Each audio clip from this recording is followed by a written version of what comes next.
Good morning, everybody. Welcome to Home Staging Talk Show Live. I'm Jenny Norris, your host. This is brought to you by the International Association of Home Staging Professionals, and I thank you all for joining us this morning. Please check in and let me know you can hear me. That's really important. And excited for our show today. Got guest Deborah Plowden on, and we have some really important and hopefully exciting news for everybody once I bring her on. I did want to start off by giving some announcements, of course, sharing some things that have come to pass this week. So the first big one, of course, is our conference. And I did send an email out to all of our members and have posted on social media, but unfortunately, because of the COVID-19, we are going to have to cancel our live conference in Denver, and I'm really disappointed about having to do that because I was really looking forward to seeing everybody in person. And our state has not opened up the ability to have groups meet. And from what I understand, it'll start off with 50 people and then scale up from there. And I don't know if it's going to scale up every week or once a month, or they're going to just kind of gauge it. So by the time they get to an event our size, which is 450 to 500 people, it's probably going to be the fall. And responsibly, we cannot be promoting an event that we don't know for sure is going to be held. And so I did communicate with the hotel, and we are working on alternative dates for 2021. So our goal is to bring everybody here in Denver in 2021. But we are going to do a virtual conference, so stay tuned for what that means. Those of you that have already purchased a ticket for the conference, that purchase price will be applied to the virtual conference or to 2021, and we have to work out all the details on that. So just stay tuned. Working with a great production company that is going to be live streaming. We'll be doing live stream, possibly some recorded sessions, but I do want to have engagement should we decide, what kind of a virtual event we're going to do. So did I add red to my hair? No, I'm under a red umbrella. So Kevin asked if I have red. It is kind of glowing, but yes, last week when I was out here doing the show, I didn't have the umbrella and I was sweating and it was running down my face. So I'm hoping that today I won't have that experience. But good morning, everybody. So I miss everybody, and I really, really was looking forward to seeing everyone. I know you guys were too. Social distancing, even the classes that we teach, you have to be 6 feet apart from everybody. I can't imagine an event where we all have to sit 6 feet apart. We can't touch. We have to wear masks. It would be really odd. And even if we were to get a giant venue to be able to support that, the experience just wouldn't be the same. And so I hope you are all supportive of our decision to cancel the live conference and just shift to the virtual. And we'll do our best to bring you an amazing virtual event. I don't have the schedule or the timing or speakers identified. I did take to heart the feedback we got from our members. And besides the fact that the state hasn't opened up large groups, 67% roughly of those who responded to our survey shared that they wouldn't feel comfortable coming to a live event, even if it were allowed. And the reasons they gave were, travel safety, because they're concerned about being on airplanes, the whole exposure in a group setting, and then cost, because I know a lot of staging business owners, we're struggling with lower volume than normal. I know for our company, we've had 2 months now where we're probably about 25 to 30% of normal. And so our expectation is things will kind of bust open, but it hasn't fully happened yet because the real estate markets, people are skeptical. Things that are going on the market are selling quickly in our market because there's not a lot of revenue, but there's just a snowball effect. And so those were the reasons people gave. And so it wasn't just because of the virus. And then I did ask if the hotel could, assure that they would sanitize everything and everything was, to standard for the CDC standards and so forth. Still more than half the people said they still wouldn't attend. So with that in mind, it did make sense for us to continue to promote an event because the turnout expectation would be a lot smaller than we would need to hold and pay for the event. And of course, our vendors are a big part of our event, and they look forward to displaying and having a lot of people seeing their product. And so having, 50 to 100 people or 150 just isn't going to cut it. So the virtual event is what we're working on. And again, we are working on bringing everybody to Denver in 2021, God willing, that this virus doesn't continue. And we'll just continue to respond and shift as we need to. So We just appreciate everybody, positive attitude, and the feedback we've received so far has been very supportive. And I know a lot of you are very sad like I am, because it's really weird to be isolated from everybody. So, we obviously see our family and so forth here and clients, but I don't know, for a lot of you also shared that the whole reason you enjoy attending a conference is because you get to see all your colleagues and engage and laugh and hug and share stories. And a live event is so much different than a virtual. So anyway, we'll do our best. And so if you have any thoughts on that, you can definitely email me, Jenny at IHOSP, IAHSP, and I spell my name, JENNIE. And so we will continue to work on that and share updates on the schedule and so forth when we have that. The goal will be to have it around the same time frame. So it was a Friday, Saturday, Sunday was our conference. So the goal will be to kind of stick to those dates, so we're not coming in midweek. Part of the issue with virtual conferences is when people do them midweek, people are working and you have distractions and family and so forth. So being able to provide time frames that don't interfere or you have to make a choice, like, do I go stage a house and make money, or do I sit at a computer and watch a conference? I don't want you to have to make that choice. And of course, we will be recording everything. So that will be something that, for those of you that have that issue, of course, we'll be recording the sessions. And so that will be good. All right. So we also have this new education. So I don't know if you guys saw this. If you or someone once you're an interior designer and you're watching this and you want to add staging to your business, this is a webinar. It's about an hour in length, and I recorded it. So it's PowerPoint slides and me speaking. And this is the presentation that we've given at the different markets throughout the last year. So we taught this in High Point. We taught this in Las Vegas a couple times. We did it in Atlanta. And so I think it's important for people who are in the interior design side of things, who are in staging, maybe you just decided to add it to your business, or you're thinking about it, to watch this webinar, because it really gives you a lot of insight on the similarities and the differences in and how the businesses are run. And there's some really significant differences between staging business and design that are really important for you to consider before you jump in. Just the process of what we go through, how we price things, and of course all the front loading that takes place for staging companies that interior designers don't get involved in. And so please share this with people. There's no cost to watch it. It's public. And I just wanted to have the education out there, because there are a lot of interior designers that are interested in staging, and it's not a bad thing to add a different market niche. Just like with staging, we can add short-term rentals, we can add color consultations, we can do design and decorating as well. So anyway, share that with people that you know. That would be awesome. I did also want to promote this. This is a page on Facebook for luxury home stagers. So if you stage luxury properties, this is a group that we have created. It is a private group, so you do have to request to join. And I'm not asking for any kind of qualification, like show me your luxury properties, but just if you want to engage on that level with other stagers who are staging luxury properties, there is a group for you. So just look for that on Facebook and we will get you connected. I did want to also just remind you our statistics. So remember, the Statistical Survey came out. I have done a press release on it. We have been posting it everywhere, sharing it with different entities. And so our goal is to get this in the hands of, external industry influencers, if you will, NAR, any real estate offices, people who are looking at statistics. It could be Kiplinger's, it could be a business journal. So share that with them.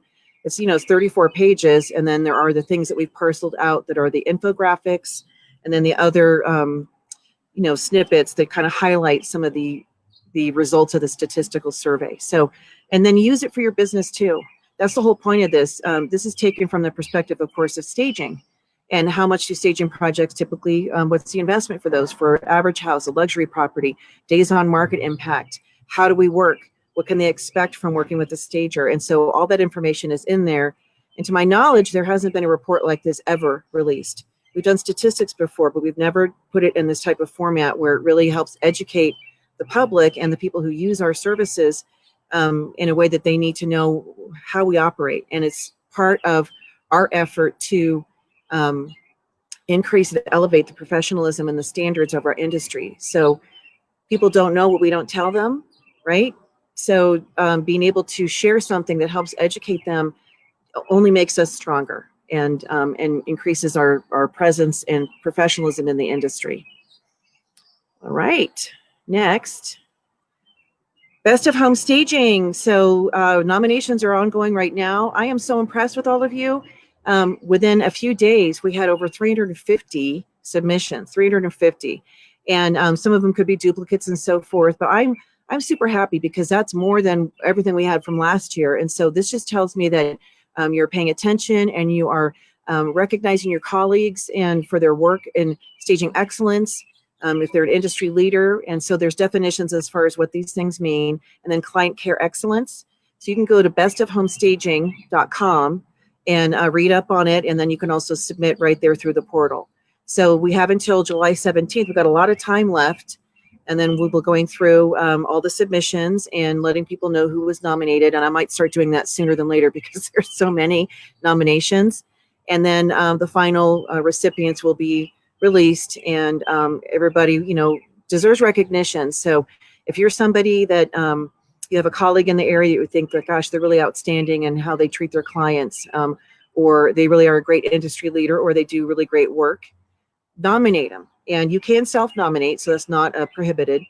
And but I just love the different testimonials that are coming in. So it is a way for us to kind of bring something positive to our industry. And again, this is in response to Best of House, and there's nothing wrong with House, but it's a design site, and their awards come out. And I'm on House. I know a lot of you guys are too, but I haven't done anything on my profile in several years, simply because it's too much of a pain to have to upload a project because they have it specified for designers and all this questions they ask, and that's not staging. So I thought we need to have our own industry recognition for Best of, and that's why we started this 3 years ago.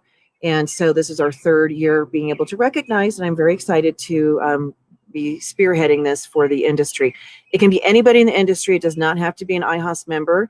You don't have to be an IHOS member to nominate somebody, which is different than other entities. And anybody can be nominated. You don't have to belong to an association to be recognized. And I think that's really important because it's industry-wide recognition. All right, so we do have this. Again, fear has two meanings: forget everything and run, or face everything and rise. This is something that we've been discussing for the last month as it related to the COVID vaccine, or not the vaccine. We need to get a vaccine. The COVID virus, other V word. And it's really important because fear restricts us. It makes us come from a place of stress and just lack, because it becomes all about how we're feeling inside, and it paralyzes us into inaction. Versus face everything and rise, the choice is yours. And so being able to say, yes, it's uncertain times. Yes, things are happening that I can't control, and I feel like things might be out of control in some regards.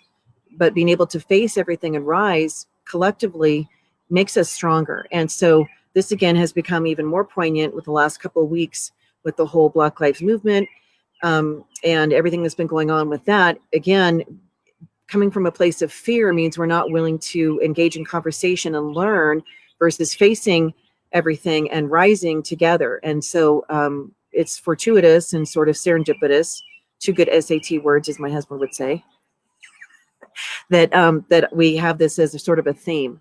And so this will play into today's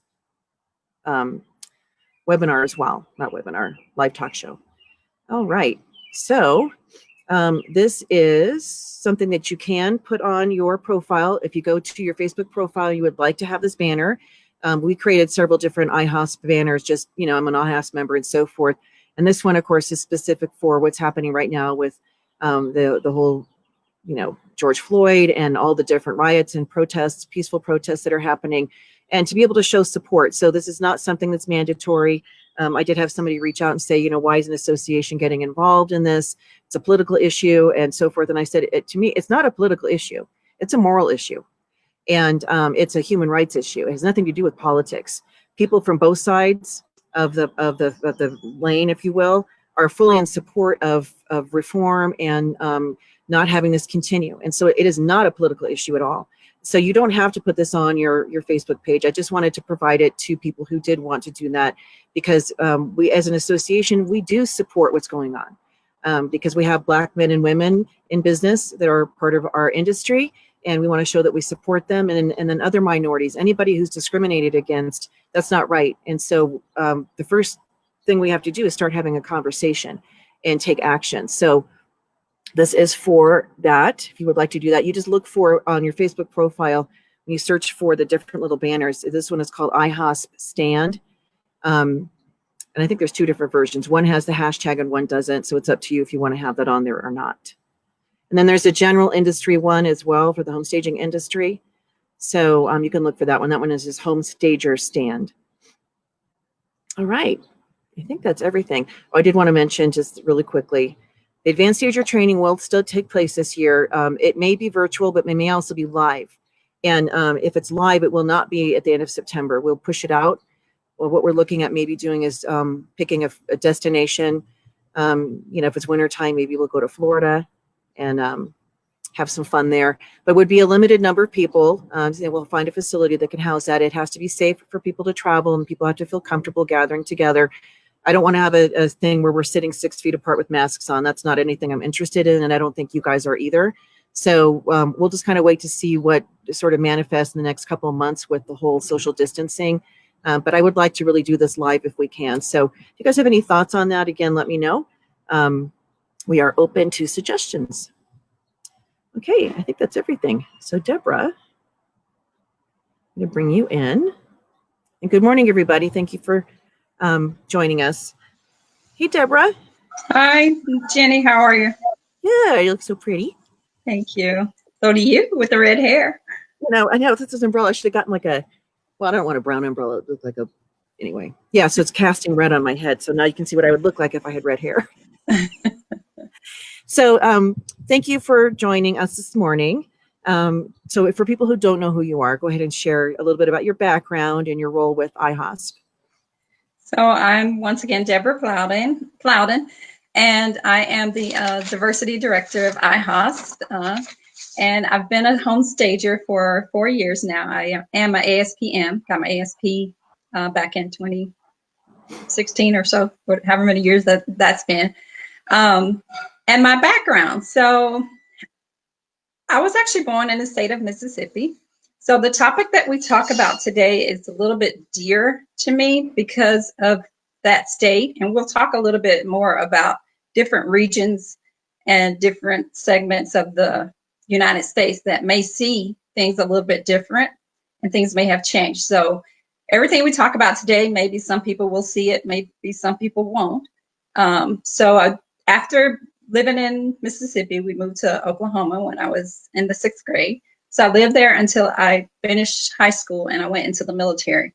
So stayed in the military for about 10 years active duty, went to different places, Germany, Korea, Fort Carson, Colorado, just different places that I've lived in, Honduras, all different places.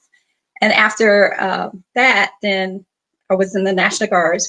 We stayed in Colorado and I was out in the National Guards, and then I got out and stayed home as a homeschool mother. So I did that for, I don't know, I'm still doing that. So it's been a long time, maybe like 20 years of that.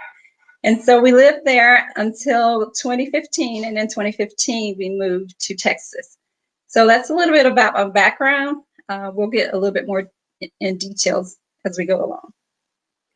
So, and I met Deborah because she was living in Colorado.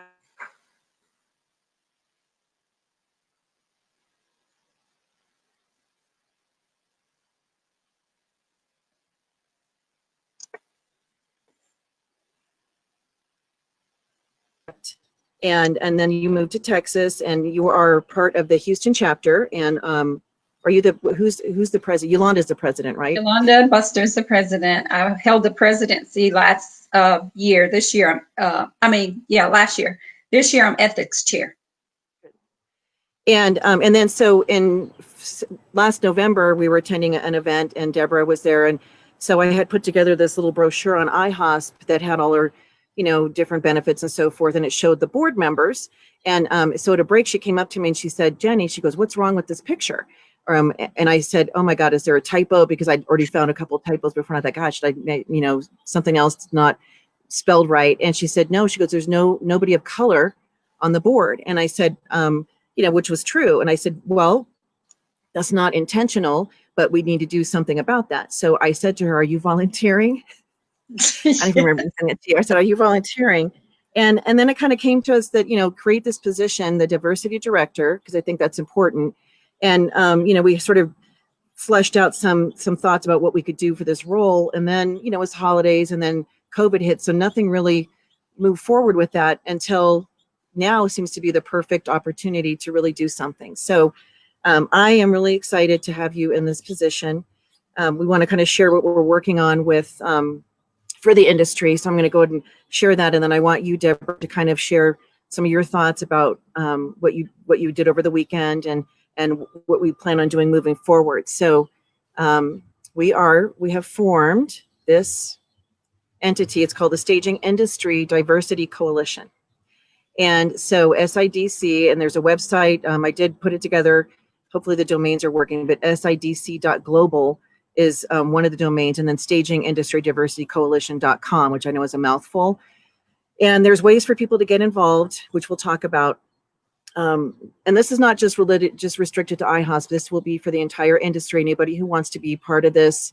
And it's going to start off with conversation with people of color, Black men and women who are in the industry, because that's the focus right now, is the Black Lives Movement. And this doesn't mean that other minority groups and anybody who's discriminated against don't matter. It's just that this right now, the focus is on the Black community, because enough is enough with things that have happened. So I'm really happy that Deborah's going to be heading this up. And so share a little bit about what you did over the weekend with the other ladies. And then if you're willing to, I would like you to share some of your story, because I think the stories are really what's impactful. Because as a white person, I have never lived in that mode and been discriminated against like that. And so the beginning of being able to change things is communication and understanding.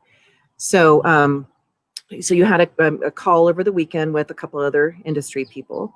Yes, I scheduled a Zoom call over the weekend with, we started with Black ladies. This will go to, if we can find some Black men, we would love to have that. But this would go to, people of color. So any other minority colors, we would do that. But just like you said, we're focusing right now on Black Lives Matter, because that's what's at the forefront. We did have some deep conversations about some of the things that we have experienced, not so much in the staging industry, but just our lives. And I think our lives project where we are now. And I say that because, I shared some stories with you, Jenny, about my life that people probably would never know that happened or would even recognize it. So just as painful as this is for people that are not Black to talk about it, it's just as painful for people who are Black to even talk about it. Because if we talk about it, sometimes it feels like that, oh, you should just shut up. It's not that big of a deal. Oh, you're not going through this. And we have our own pain. So I'm so happy that this is a platform that we all can talk about and we can acknowledge our differences. And I think that that's where we really, really need to start, is acknowledging our differences, because we can't fix the differences and we can't move forward and project ourselves forward if we don't fix what's happening. I gave an analogy to one of my friends about a flat tire. If you're driving around and you have a flat tire and you just keep saying, I don't have a flat tire, I don't have a flat tire, and you never get out to fix that, it's never going to be fixed. And all you're going to do is continue to just drive, and you're going to be driving on your rim, and then your rim is going to be seeping down into the cement or the pavement, and it's going to eventually make a groove in that, and you still haven't done anything. So first you have to really get out and say, I got to fix this flat. So that's where we are. That's where we're starting at. And yes, some people are going to agree with what's happening and some people aren't, and it's okay. But we'll just move forward. We're moving forward in love. We're not moving forward and pointing our fingers and saying, hey, it was you, or hey, it was you, because we all were thrust into this from years ago. Everybody was. We all have to wake up and look at it, but we all were thrust into this. We didn't say, okay, let me be born into this, or let me, experience this. We're here, and I am so excited that you're giving us a platform to actually talk about it. So I just want to give a couple of experiences that I've had, and hope I don't get emotional just talking about them. Yeah, we love you. So I know it's hard, but I think it's important to have the story shared because that's where the connection comes. Right. So I know some people feel like that racial profiling and these issues have gone away, or they were back when Martin Luther King was marching and all of those things. But just in 2015, I was racially profiled by a cop. I shared this with you, Jenny, in my own neighborhood. So we were about to put our house on the market. And yes, Jenny Norris was about to come to my house, who I didn't know. And she was going to give me a staging, occupied staging consultation. And I didn't even know what that was at the time. But needless to say, I was driving in my neighborhood and driving fairly slow. And I was looking at the houses, myself and my daughters. We were looking at houses, just looking from the outside. And so as we were pulling into this cul-de-sac, a lady who was in her garage, she was closing her garage and she was coming down her driveway. And she came down at the end of the driveway and started coming towards us. So we were driving. I didn't really recognize her or even really look at her because she wasn't my focus, but she was a white lady. And so we pulled to the next house and we're looking, and I'm sharing with my daughters, oh, their house looks like this. They have brick on the front because, you know, each item that's on your house will give you more equity. Oh, look at their yard. It's bigger. It's smaller than ours. They have this price point because I had already printed off the comps. So we drive on around into the cul-de-sac. You have to go around in a circle and you have to come out of the cul-de-sac. Well, when we did that, apparently, I guess the lady thought that we were following her. So she turns around and she goes back home. And she went, when she got back home, I guess she called the cops.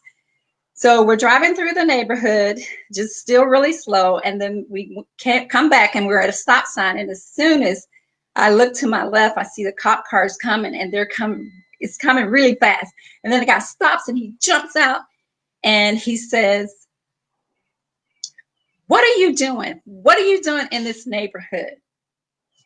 And it was so hurtful because that was my neighborhood. I lived there. And I told him, I live here. What do you mean? And it was hurtful because I didn't do anything wrong. All I was doing was driving really slow. And I don't think there's anything against the law of driving really slow in a neighborhood and looking at houses. But it was just racial profiling because he assumed that I was up to something. And I'm sure that it was correlated to him in some type of way that it was a Black lady in this neighborhood and she was driving really slow. So these things do happen, and I don't say that because I hate anyone. It is reality. So those are some of the things. That's one of the things. Another thing I wanted to talk about was just I lived in Mississippi, as I stated earlier, and I grew up there. Well, I grew up in a time when the schools there were segregated. And so when I started school, or first grade, they had finally, in 1970, 71, 72, they had finally did away with segregation, at least for the elementary schools. And it was tough because I was called all types of names. Just because of the color of my skin, not by what I knew, not by what I could learn, not by any of that, but just by the color of my skin. And like I said, I don't say these stories to say so you can feel sorry or empathy for or sorry for me. I say that because these are realities. These are scars. These are things that we have gone through. So I wanted to share those stories.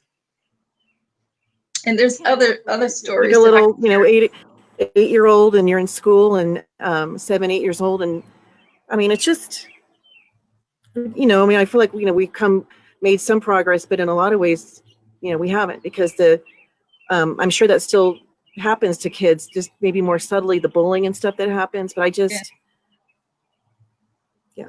just sorry. But, it's good that we can come to the table and we can talk about it. It's good that we can acknowledge that there's differences. And like I said, we can fix things or we can make it better. We're not going to be able to completely change people's mindsets. But I do want everyone to know that if I bleed today, it's going to be red. Just like if someone else bleed today, it's going to be red.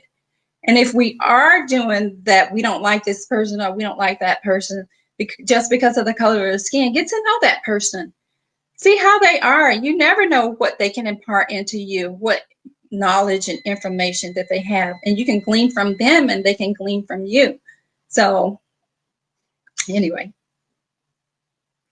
And I think, the stories and the experiences, being able to share. And I hope that people that are watching, that you join in the initial sort of discovery of what we can do with the SIDC, because, I think you had three or four people on the call, but I think there needs to be, more voices initially coming in and then kind of framework what we can do as an industry, but to be able to support that. And then those people who are willing to share their stories, because I don't want people to have to dredge up painful things just, to make us understand. But by the same token, if people are willing to do that, I think it makes a huge difference, because those of us that have never had that experience, how can we understand or empathize or, really get behind the change that has to happen when we're not willing to or able to understand the stories?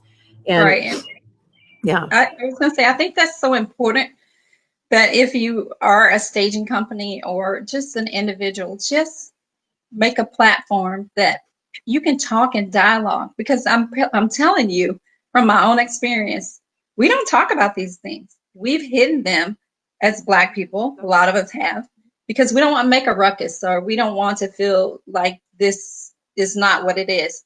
But understand us, know our pain, know what we've gone through. And we're not blaming anyone. Don't want to blame anyone. It's like I said, we today have been just thrust into this. We were all born into this one way or the other.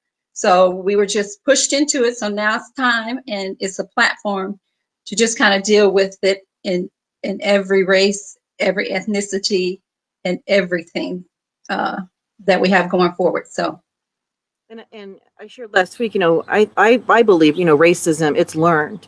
It's learned from, parents or grandparents, that they either didn't understand or had misplaced fear or whatever their experiences were. And then they impart that into their children, and that just gets perpetuated. So the way to stop it is to stop perpetuating it and to educate, children and family, and to not continue that misperception. Nobody should just be judged. I mean, I can't imagine just driving around in a neighborhood and then having somebody, they probably thought you were casing the neighborhood because you were going to, ridiculous. And that woman, I mean, I don't know, you wouldn't want to confront her, but to me, she would have owed you an apology, because she was completely wrong. But what was her perspective? Why would she even think that? And again, it just comes from a place of misplaced fear. And again, fear causes people to, be paralyzed or just assume things. And as an industry, we want people to be recognized and judged, if you will, for their work and their excellence in staging. And some of the things we talked about is, are there blockades for people of color to be able to enter the industry? Are there people that would like to be part of it, but they are not able to afford the education or feel like they're going to be supported in their role? And so those are some of the things that we can help as an industry to do that. Mentorship, I think that's important just in general. And then making sure that if people feel like they're being discriminated against, that there's an open conversation and an opportunity to address that. And I was sharing with you that there was a couple of ladies on Facebook, a Black lady named Tiffany, and she said that she doesn't even put her photo on her website or her marketing materials because she's Black, and she feels like she's going to be judged because of her race and not get opportunities. And she says sometimes when she shows up to people's houses, they're sort of surprised that she's Black. And I thought, that's not right. Yeah, it's not right, but it's a reality. I'd like to piggyback on that and just be honest and open here. when I first started my business, I thought that same exact thing. I'm like, maybe I should not put my picture here because maybe it will be a deterrent for me to get business. Maybe it will, people will look at me and see or say to themselves, maybe she's not really qualified, or maybe she doesn't really will do a good job. So that is there. We think that. I'm being open and honest. We think that sometimes. And I'm sure if we ask other Black business owners the same question, if they would be honest, they probably have thought the same thing too. So I do see someone popped up and that said me too. So thank you for sharing, because that is a reality. And when you say that, when this young lady showed up to this job and they look at her really funny, this just happened to me yesterday. I mean, it was kind of laughable, but I go to destage a home. It was actually occupied, but they had actually kind of moved out. So they were staying there a little bit, but then they moved out. So we brought in 4 to 5 rooms worth of furniture. Well, the guy is actually moved on, but he had to have one of his friends to come and open the door to let us in to get our items out. And as soon as I showed up, and I had my name badge on, thank goodness, and he opened the door and I said, I'm here with the staging company. I'm here to pick up my items. There was a, really? And so I just kind of, chuckled at myself, and I said, yeah, we're here to pick up everything. So I go in and we're, getting all the items together and all of our accessories. And so then we're waiting for the truck to come to get the big items. And I sat down and had a conversation with him. And of course, the one question was, are you the business owner? And I'm like, yes, I am the business owner. So I don't know if that meant something, or, I don't know what it meant, but sometimes I think some people are surprised. So I can understand what that young lady was going through or is going through. Also said because her changes that. Yeah, and she said because her name isn't a typical Tiffany, it's not a culturally kind of ethnic sounding name. It sounds, it's like she goes, people assume that she's white. And so she said that's one of the other reasons and I just hate that happens. I mean, I was sharing with you that my niece, who has moved back in with us she came back from California. So she's actually working with a staging company. She's Hispanic. She was adopted by my sister and her husband. And so we went to go destage an occupied house. And so she's she's with another guy that helped load up all the decor. And then the movers come and get the big stuff. And we were actually delivering the items. And so she went up to the door and she was very polite and knocked on the door and said, I'm with Sensational Home Staging. And the guy was like so rude and just very suspicious and, Hispanic. And she was like, she texted me, she goes, I don't know why this guy's, the man is an older white guy and, why they're treating us so rudely. And there was no reason for it. Just because, he was suspicious, like, what are you doing here? What are you doing here? And like, and she's like, she'll even say, if she was on here, she's like the whitest Mexican you'll ever meet because she was raised by my sister and her husband in a community in Northern California there's hardly any Black people or white, Hispanic. And so she doesn't even speak Spanish. And she's actually been told, which is also wrong, by her own race, or ethnic group, the Hispanics, that you're not Hispanic enough. You don't belong with us because you don't speak Spanish.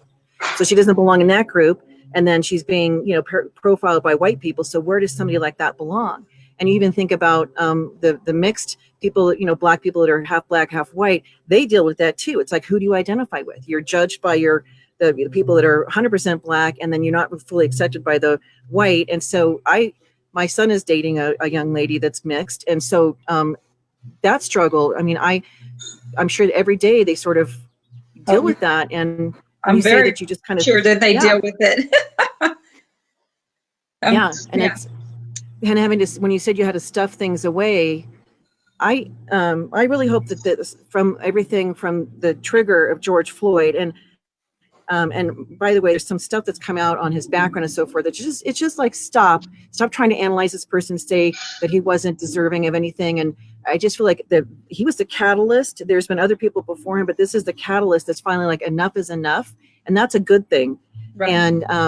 And to be able to have people not have to stuff their stories away. I feel like we need to hear them. We need to hear it, because otherwise people then assume that racism isn't happening because nobody's talking about it. So then we think like, okay, well, nobody's really complaining about it, so it just must be fabricated. It's all in their head. They're just too sensitive. But the fact is that these stories, they are real. And these are people that we know and we work with and we love.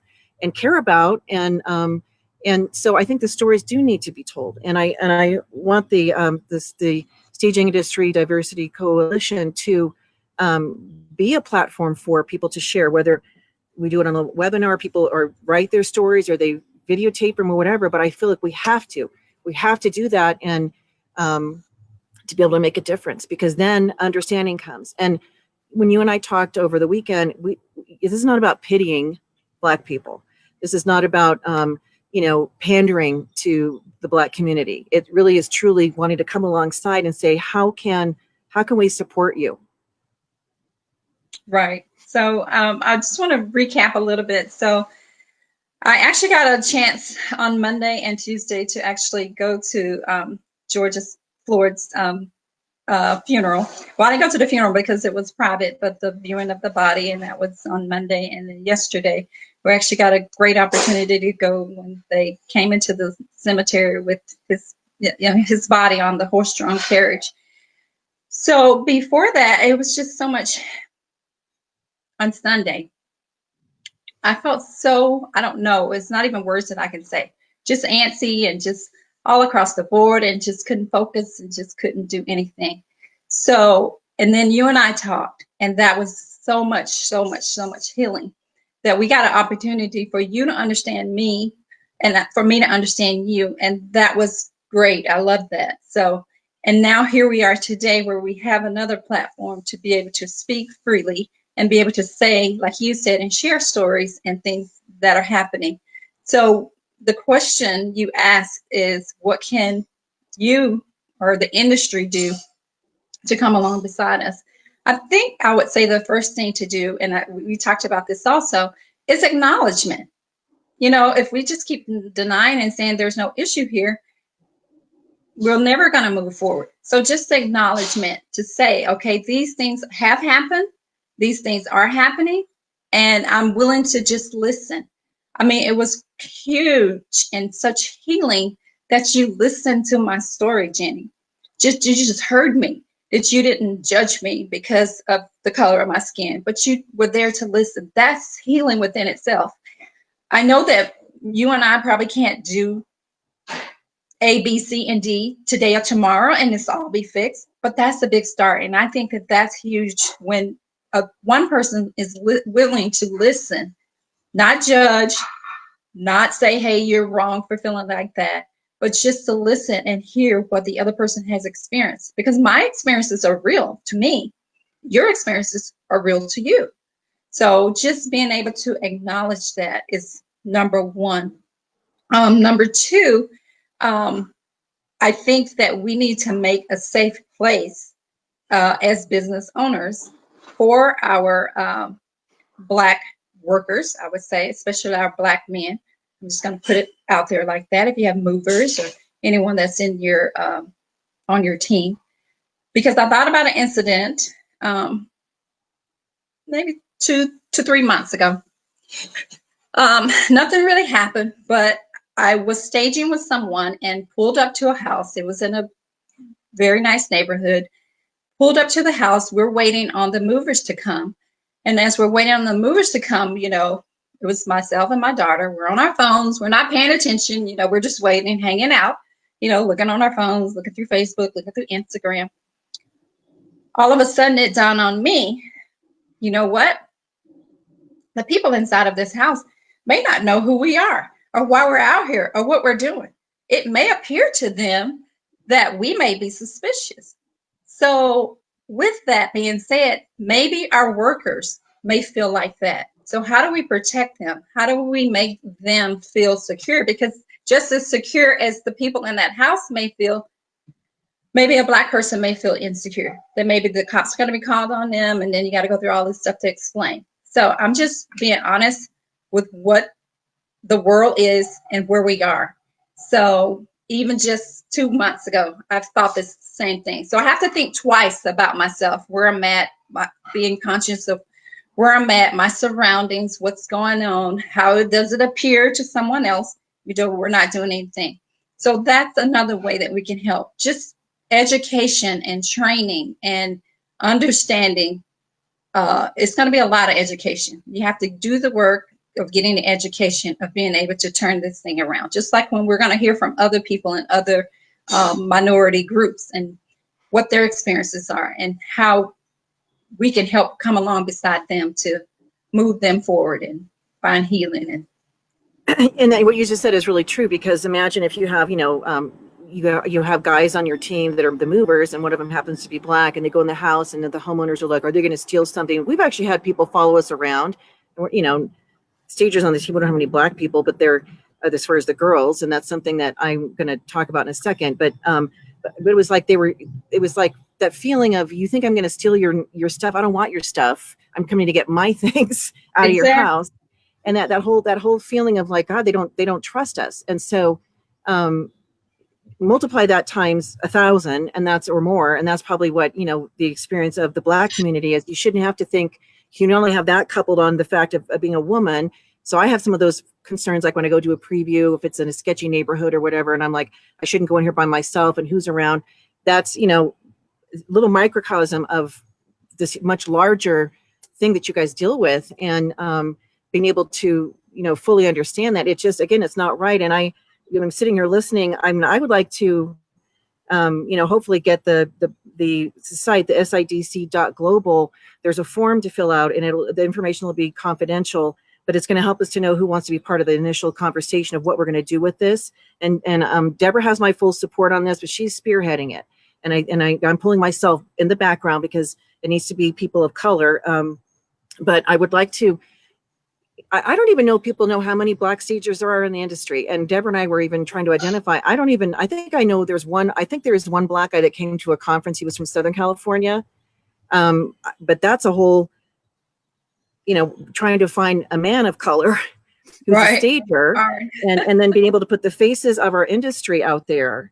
But it's also even the real estate industry. There's a lot of very talented men and women who are Black and different races and so forth, that I don't think that the public in general, if they knew just how much of the industry, real estate and staging and so forth, is comprised of people of color and minorities and so forth, they would understand that it's not just a white industry. And maybe that would be like, listen, we're all successful, and you don't have to fear people, because we're here to serve you and help you.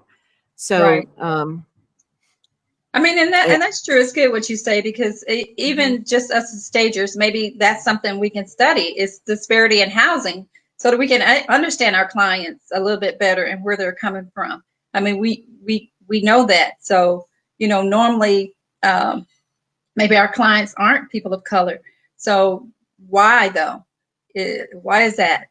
We maybe can't even answer that question right now. But it's something to investigate, and it's something to learn and maybe understand. So, and I even think about, like in staging, we talk about removing anything that's personal or ethnic or whatever from the walls, artwork and so forth, just because we want the house to appeal to every buyer, and that goes for any race that has things out there. But I was kind of reflecting on that, because I remember you had some artwork that was very African specific and so forth, and having to tell people to remove that because the buyer might be biased. Right. I don't like having to tell clients that, but that's the reality of the real estate industry and the buyers. We don't want to give them any reason not to buy the house, but why should that even be a concern? And because the paintings were colorful, they were nice. It's just, so being able to even change that, that aspect of it, that people shouldn't, be walking, I'm not buying my house because, a Black person lived here, get me out of here. If I was a realtor and I had a client like that, I'd be like, bye-bye. Right. But that's something that's bigger than just staging, is how the whole world, or America, I should say, I can't say the whole world, but how people perceive other people. So I think that change can come from just what we're dealing with now, that we are all coming to the table with this issue, and that we all learn, and that it will slowly be changed.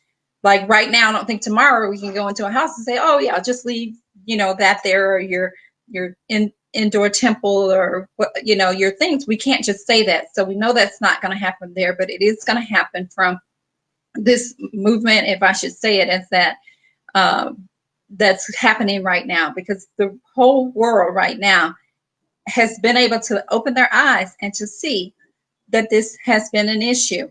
And so I'm confident that we will move forward. I'm confident that it will get better. Maybe I won't see it in my lifetime, but my children will, your children will. And I strongly believe that, because if you look at the younger generation, they just don't even see any of this. They're like, what? Because Sally is my sister. Deborah is my sister. Jeff is my brother. And it doesn't matter what they look like, because they can all just get along and they all see things different. That's why when we look at these protests, we see armed together blacks and whites and Asians and, you know, all ethnicities. We see that, and they're younger because that's what they see. So some of the things that we are talking about, and some of the things that may come to the surface as an industry or as a coalition, may be something we can't change right now, maybe a little bit bigger than us, but that doesn't mean that we don't all work on it. So, right. I think that's really important. And I do hope we do see an impact in our lifetime. And I think you're right that the younger generation, for the most part, isn't as biased or tainted because they haven't had the same life experiences that others have. And my hope is that as they grow up, that they don't all of a sudden form a bias because of influences from, you know, their family or friends or whoever that maybe are racist, and imparting that on them. They need to be able to make up their minds on their own. And the world in general is becoming more like a melting pot. I mean, there's more, if you take a look at, you know, countries that used to be like 100% white and these different things, because of the migration of people, there's a lot of mixed races. You have, you know, it's going to be where, I don't want to say like diluted, but it's going to be more of a mixture. And with that comes the, hopefully the elimination of judging people based on their background and their skin color and their gender orientation and their, you know, sexual orientation and their, you know, men or women. So I just think that it's all starts somewhere. And there's certainly been a lot of conversation every time, you know, a black person is killed unnecessarily. And I keep saying to myself, why can't they just do like a shot in the leg or something to stop if they really feel threatened, the police, why do they have to kill them? I mean, you know, it would be just as effective to shoot somebody in a lower extremity that would hopefully halt them than it is to blow them away. That's right. Number one. I don't understand that, but I feel like a lot of this has happened, and there's been a lot of people saying, "Oh yeah, you know, we support you." And as I shared last week, Gary Keller said it's not enough to just say we support you, we're behind you. Now's the time for action, and then what that looks like is sort of what we're sort of defining here. What is that going to look like for our industry?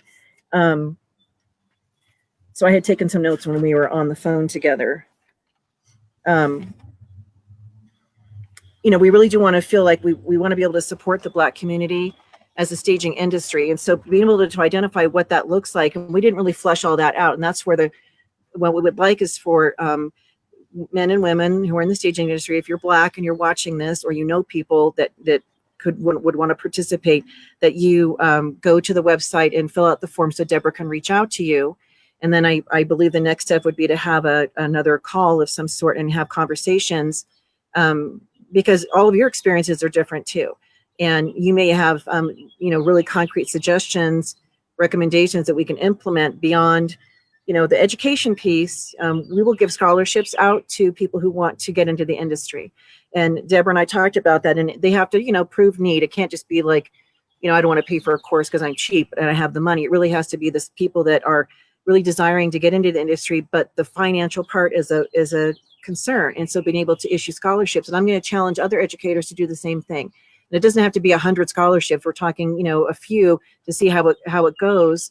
And then even the mentoring piece of it, being able to provide that to people when they first get started. So I'll be reaching out to, and Deborah, to the business coaches and the mentors out there to say, would you be willing to, you know, gift a session with somebody to help them get launched, and what that would look like, so that we can help support those. And again, people would have to show need. They would have to have some things that they've done already, steps taken as they get their business going, to be able to tap into that. So it's not a handout like we're pitting them. It's something that, you know, because I don't want money and fear of being accepted into an industry to hold somebody back who really is talented and creative and really could make a difference in the staging industry. And let's talk about the leadership.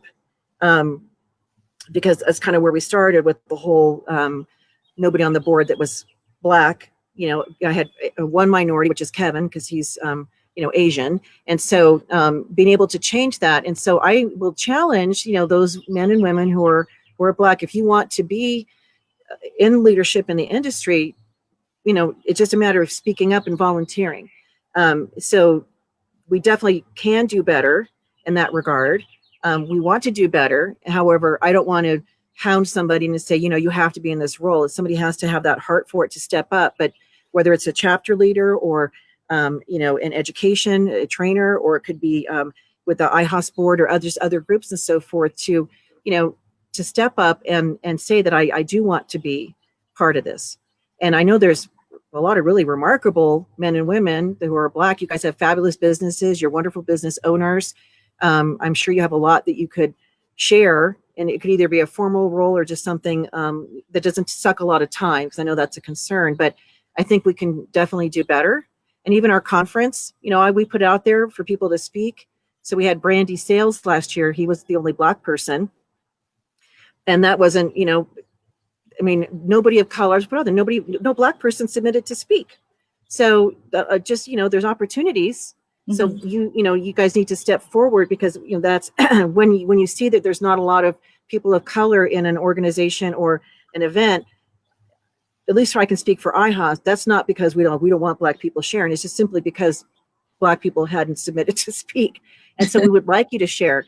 And it's so because you have wonderful businesses, and so if you have a topic you want to share about, we would love to have you share. So, but I think being more aware of that is important, because it does impact the industry when you see all the people, the speakers and so forth. When there's no one of color, it's like, well, this isn't for me. Right. I don't ever want a Black person to feel like, well, this group isn't for me, or this event's not for me, because there's nobody like me being represented. Right. And let me just say, for the record, for all those people who are listening right now, and for all those people who will hear this, it is true what Jenny said. I did approach Jenny, and I did ask her, I did say something like, are you going to let me after I have this conversation with you? Just a little hard conversation. She's like, yeah.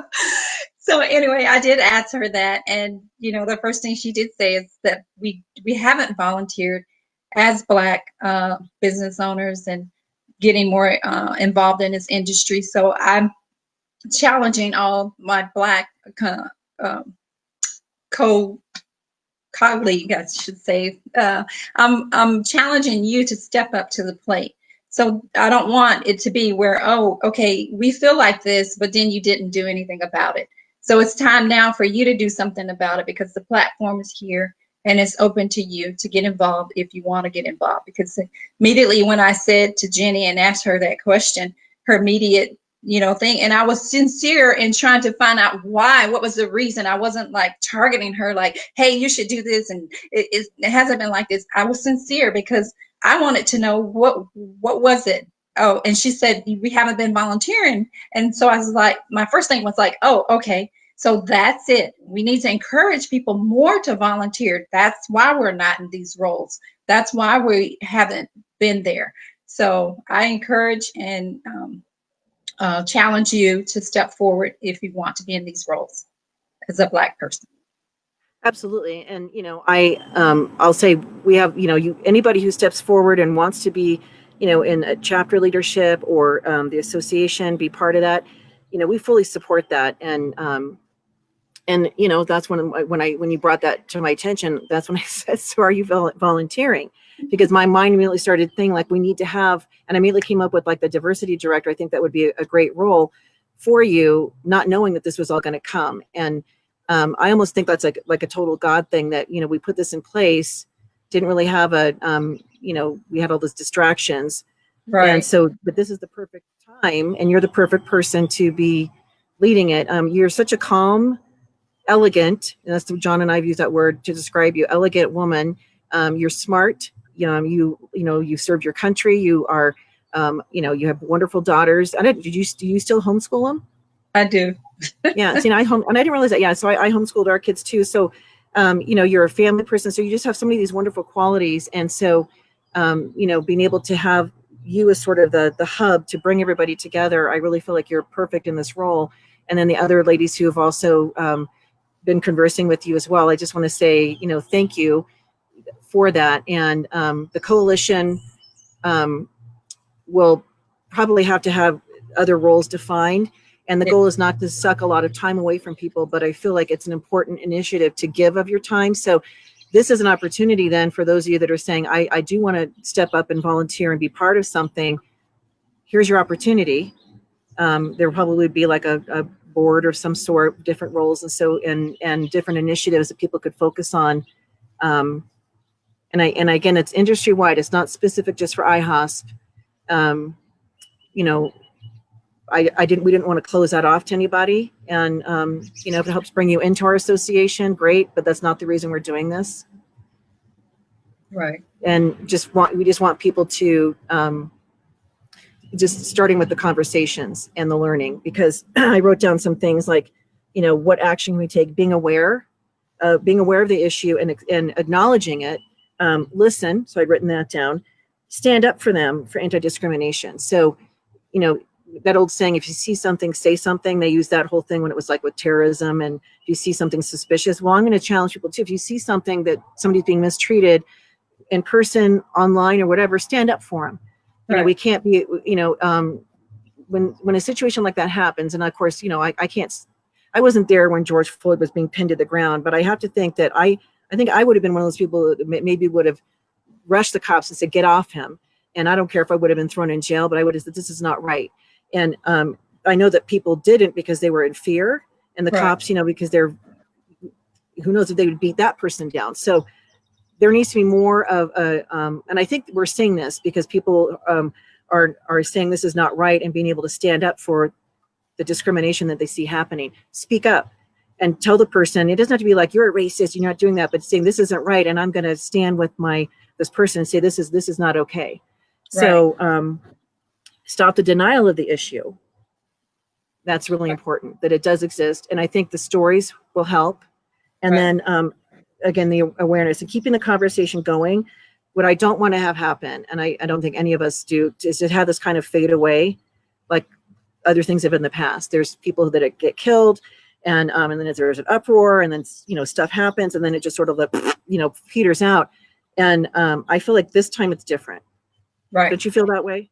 I feel like this time is different too, also, because I'm seeing the open dialogue. I'm seeing people really wanting to have the open dialogue as opposed to saying, oh, well, that's not an issue. And so that has been huge. Like I shared with you, it's just talking about it. Let's just have a conversation.